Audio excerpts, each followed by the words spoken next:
Going on the record as being two of Josh's victims. We didn't choose to come out and tell our story. This wouldn't have been our first choice. Hello everyone, welcome back to my channel, Tough Topic. My name is Brittany. I hope everyone is having a wonderful day. And there is so much ground to cover in Jill Dillard's new book. I summarized part 1 in my last video, and I also created a playlist dedicated to the book. So if you want to see any videos about the book only, just go to the playlist, and I named it Jill's Book. Although in the first chapter, Jill was mainly describing how she grew up, the teachings and the principles she had to follow, and some of the brainwashing that was done, she dives a bit deeper into some more sensitive topics.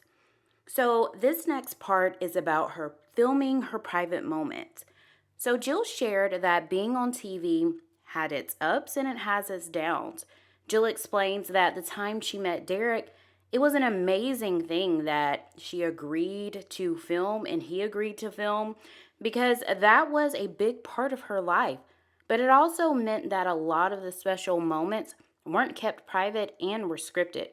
She said that each step was rehearsed in advance, and sometimes keeping things fresh meant bending the rules a little bit. But what she found the hardest was being intruded on some of her most private moments. Jill mentions that the time she and her dad traveled to Nepal to meet Derek, she says that the crew wasn't able to film for 2 weeks because of the holiday. So Jill had to film a fake departure while it made viewers think that they left right after the courtship scene between she and Derek.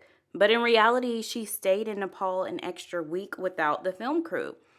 Jill also says that some moments like Anna's toilet birth, Michelle's birth, were asked to be kept private, including hers, but production felt like it was good TV. So the clip that Anna had her baby on the toilet was like in a flashback scene in one of the episodes, and they had no idea. I mean, can you imagine wanting to concentrate on giving birth, which includes mood swings, pain, nausea, and let's not forget the unpleasant appearance on your face. But you have a film crew and camera lenses right there next to you while you got your legs gapped open. Can you imagine? So much for modesty, right? But that's the part of ministry the show is providing, right? That's what Jim Bob says.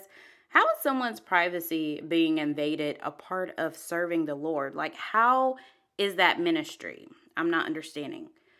But Jill does get a little deeper, and she shares the moment when Josh is being sent away. Jill starts talking about Josh's scandal back in 2015 and how she was torn when it was released. Jill said they had a family meeting with some of the older kids to discuss what's about to come.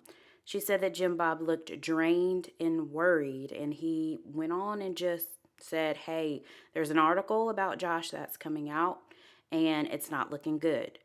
Jim Bob said that the world wants us to fade away, but we're not giving up on this ministry. They think we're damaged goods, Jim Bob said. He said that it was wrong what Josh did, but we've already dealt with it in the past, and we need to show TLC that we're not backing down. Jill said that a man named Chad, who was PR for the Duggars, she said that he had connections with Fox News, a world exclusive, to have this scandal buried. Jill said she knew her parents needed someone to vouch for them, and she already knew that she was going to do the Megyn Kelly interview because she was one of the oldest, and she wanted to show her loyalty to them, but she had no boundaries. Jill did mention in the first chapter that she was like a people pleaser. She didn't want anyone to feel like she's doing anything wrong. She always looked for that acceptance. She said that she was terrified. She didn't even want to do the interview at all, but she felt like it was the only way to prove her love and commitment to her parents. She also explains that all that trauma that she was feeling from when the article was released was only going to get worse, but it was the cost that she had to pay. She said the interview was nothing but agony. Answering all Megyn's questions with Josh watching from a couch just out of shot was like having a bandage ripped off a deep and open wound. It was agony. So painful that I didn't really pause to ask why Josh was allowed to be there in the first place. What was worse was the fact that I had hoped it would calm things down. So I just want to say something about that clip. I find it so messed up that she had to speak out about something that happened to her as a victim while her perpetrator was in the room watching. Nobody cares that it was her brother. Nobody cares about that.